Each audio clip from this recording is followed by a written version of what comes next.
حياكم الله من جديد اعزائنا المشاهدين والحضور في البطوله الاخيره معنا في حدث جيمرز 8 معنا في المملكه العربيه السعوديه في الرياض، واخر تايتل راح يكون معنا ان شاء الله راح يكون PUBG موبايل. وهالمره ما هو بس PUBG موبايل، لا PUBG موبايل الورلد انفيتيشنال راح تكون اول ايامها اليوم باذن الله.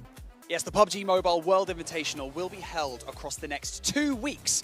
And this week we're going to have our main tournament, and then next week we have something very special for you at home that we're calling the After Party Showdown. راح نشوف ان شاء الله اليوم اول ايام PUBG موبايل وورلد انفيتيشنال راح تستمر معنا خلال الثلاث ايام القادمه، لكن الاسبوع القادم That's going to change so many dynamics. We'll have time to talk about that more in depth, but like drop locations, rotations too, how much space is available in the circles. Everything is changing for this event, and hopefully the teams have done their homework to prepare for this. Teams are going to feel the squeeze on both drops as well as those rotations, which is very important to kind of break down here as the tournament goes on. I think ultimately, though, it's going to test a lot of the teams' potential for adapting to other teams around them here as they continue on the tournament. Yeah, we've kind of been like theorizing what could happen, and typically when you look towards the very late game, if you have a squad, a full squad up, you're most likely going to win the match, right? But we're not really expecting many squads to ever have 4 players left alive when we get to the very end. Yeah. There's a potential of that. I mean, you could potentially lose people on rotation. You could actually have more infighting in certain compounds, etc. Splits are going to be harder to execute as well because you're just going to have a few more people in the vicinity looking at you as you're even trying to transition to some of those compounds. So it's going to be very exciting to see how they solve the puzzle on the battleground to deal with all of the teams near them. And also, it's very interesting. I had the chance to talk with a few of the players, the coaches too. A lot of them are going to be very stubborn, like they do not want to give their drop location away. Surprise, so surprise. We are going to have quite a few happening, hopefully. Here. Well, you know what? That's dangerous, right? It's 3 days. We have 18 matches in total. Like, it's not like you have a lot of time to adapt. It's not like you have a lot of time to make mistakes and make up for it. As we can see here, 3 days of action with 11th, 12th, and 13th. The after party, we could talk a little bit about it. I'm actually super excited for this as well because not only are we changing like the format a bit, the prize works a bit, but we also have some new teams coming in. Yeah, we're going to have some big teams like, your Bigatron, Rodalians are going to be coming into the mix. So I'm really happy to see how they're going to be performing in particular. And also the team I'm going to be keeping my eye out for in that event is going to be RAT Sport. That has had some up and downs recently in like when it comes to Arabia. But I think that in this event, it would be great to see how they can perform. So really intrigued to see how it's going to pan out. It's going to be exciting as well. 5 teams, of course, from this event going to be joining. And utter chaos, I think is fair to say, when you look at that after-show party. When you look at how things shape up, 6 different maps, different ways to be able to earn some prize pool as well. Exciting. Well, you can see here the point system. If you guys watched any PUBG Mobile in the last, let's just say like 2.5 years now, it's pretty much exactly the same. 15 points for a chicken dinner, but of course at the very bottom, 1 elimination will equal 1 point. And considering we have now 8 extra players playing every single match, that's 8 extra elimination points that you could see yourself getting. Yeah, actually, I think the elimination is going to be part of the strategy of a lot of the teams that like to play aggressive. So we'll see how it's going to pan out. But if you want to go aggressive, there's definitely one award you could be aiming for, which is Gunslinger. So it's a little bit different from your top fragger award this time around. Gunslinger is going to be calculating your top damage and also your total eliminations. And then you have another award, which is Eagle Eye, which does the average of your top 2 longest shots in the game registered that gets a knock or an elimination. So 2 new awards are pretty intriguing here. I like that it takes into account 2 long eliminations as well, because ultimately there are moments where somebody's like firing far into the distance, and they might get themselves a few lucky shots here and there, but it's going to reward some consistency in those kind of long fights with your DMRs, etc. I'm a little sad to not see like a roadkill specialist or something like that, because we had Salazar, thinking back to PMWI. I mean, he's pretty giving the money now, right? If you think back to it, you see, of course, all the social medias you guys can check us out on. Make sure you guys keep this in mind as well, because later on I'll tell you some ways you guys can actually earn some prizes at home. But it's going to be an extremely exciting event, and I really can't wait to see what's going to happen. We'll be getting into the teams in just a few minutes here, but let's learn a little bit more about the teams, though, before we do dive into talking about them all.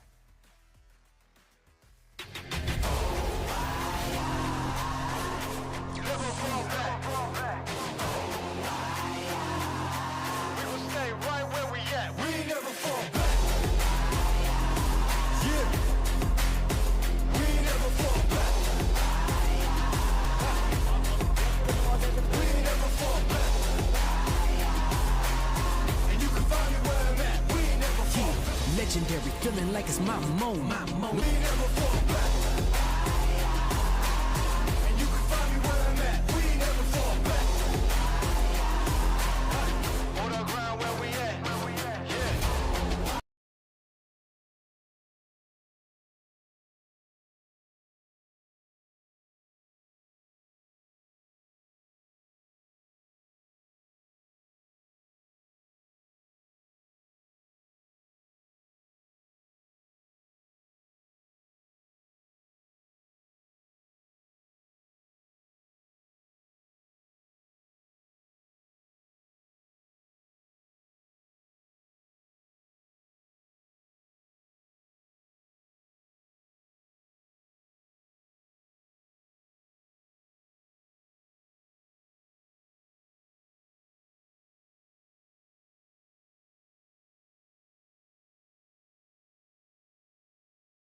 They're getting a lot of wins, but they're not necessarily high elim games coming in. And I think if you're able to kind of control the circles, even flex out and push people out of circles as well and hold them as a barrier, I think that's a good style to come into this kind of tournament in, where you have to be assessing more threats than usual, given the 16 to 18 team lobby that we're going to see here.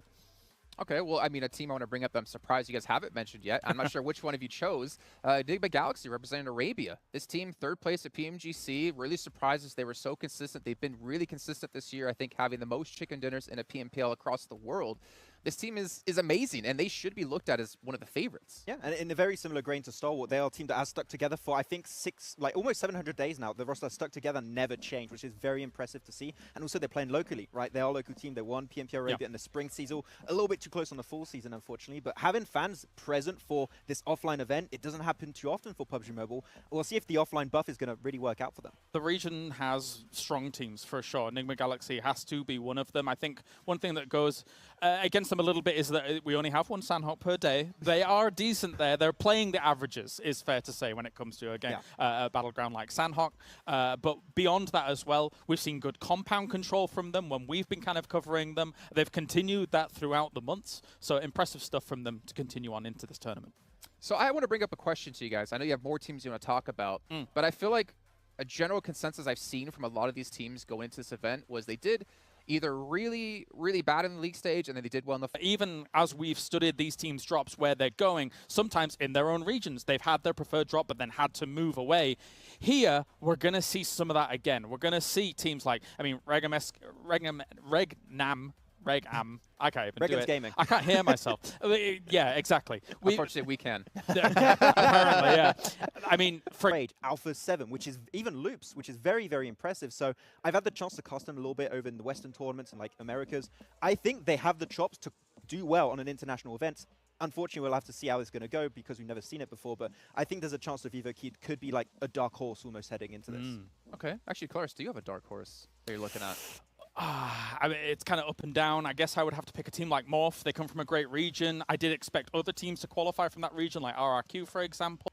All right, well, ladies and gentlemen, we're going to be getting into our first match shortly here, but I want to give a shout-out here to Sony with the Play to Win with Xperia 1 IV, creating collaboration with professional esports players, so you know it's going to be good. The Sony's Xperia and partner here for the Spring 22 finals, and now finally coming through, you know, now as Vampire Esports. So, oh no, they were Power Triple 8 right at the beginning. Sorry, that's Morph GGD I'm talking about. But they've gone through a lot of it. Yeah, absolutely. It's going to be looking at players loading on the plane path, moving over as it fades into the map. Heading just under Novo up towards Gakka. John. Yeah, and then Wildcats as well over on that military base, joining them on that South Island. Those northern crossings may be a little bit more populated, do you think, after those bridges with this plane path as south as it is. Some teams will try and migrate north, sure, but that traffic jam will certainly have an impact. Yeah, you're just trying to cover as much of the map as possible. You know, James, Max, Jason on the desk, all talking about this beforehand, saying that, you know, there is going to be a lot of space on the map that you're going to have to cover. Not so many scouting positions now can be taken for these teams, just in the early game at least, just in case you get caught off guard by a team that's in the vicinity that you maybe wouldn't think would be there.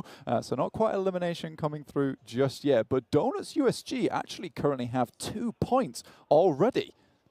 Yeah, they're starting to pop off. I mean, looks like they've managed to find themselves a little bit of a spot. Falcons, as we saw, get the knock. They will have got that hit marker, that indication that there's a player close. They know there's a vehicle moved. Well, they still know that there's a player this close. Mini 14 with the 4X on the off angle for VGS.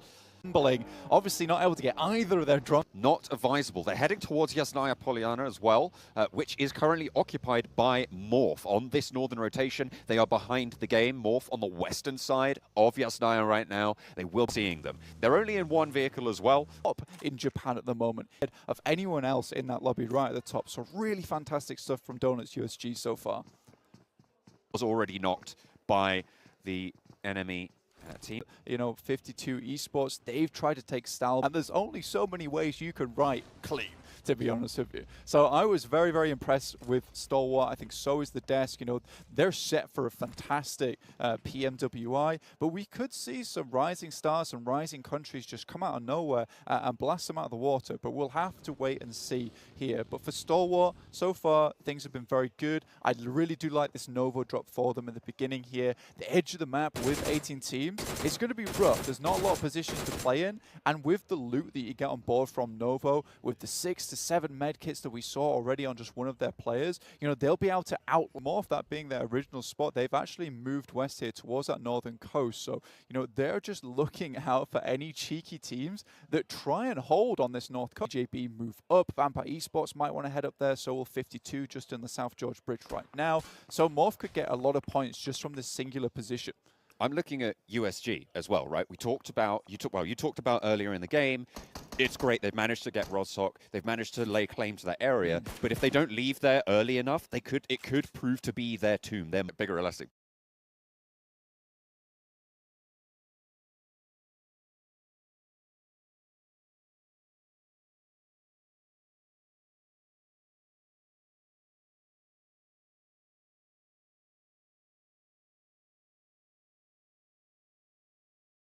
North and north and north, and now at this point in time they were being quite passive, but with this shift they are absolutely sending it down into the circle, trying to take a position as fast as they can in one of the compounds, but it's TJB that's rocking up on 4 rivals who've just come to this position. GK first leading the charge, getting first opening, and pressure on 4 rivals, forcing them out of this compound, of this cover. They want to try and catch them. They don't quite have the off angles, not just yet, but with that nade, jumper taken low for rivals behind the vehicle. Lin out first. Xiao soon to follow, looking to go out wide. Will they spot the player? They should have caught sight of that one, and those bullets will certainly give the game away. The M4 now, if not better, depending in the hands. So really, really nice to see a little bit more variation in terms of that weaponry. Already another little knock coming through for Team Soul. But yeah, great stuff from TJB. Considering they were all the way over towards Hospital South George, that was one hell of a send that they made happen over towards this compound, which is very early. Yeah. You kind of think, fair enough, go again. It's a bit of a struggle, though, for Enigma Galaxy. It's not kind of the pops heavily south as well, so it will be on their shoreline, but they have a lot of treacherous ground ahead of them. Action eliminating Ray here. Of course, if you guys want Vampire, you can see you were talking about them earlier. They're swimming in the river right now. I always think that these river finishes in the middle section near that Rozhok crossing is one of the most brutal places that these circles can finish. I mean, all these teams on the northern side are going to be dragged across sandpaper, basically, trying to get into this circle. It's so unfortunate because you assume it's going north here. TJB got such a nice position. And where most of this impact to the 18-team lobby will be felt, although we are down to 62 players. 17 teams still. I did not expect this at this point in the game. Already 17 minutes in. It's absolutely not. Guns get an outfit. You know, we have a sale period going on through from the 4th of August through to the 13th of August. We have 50% off PMWI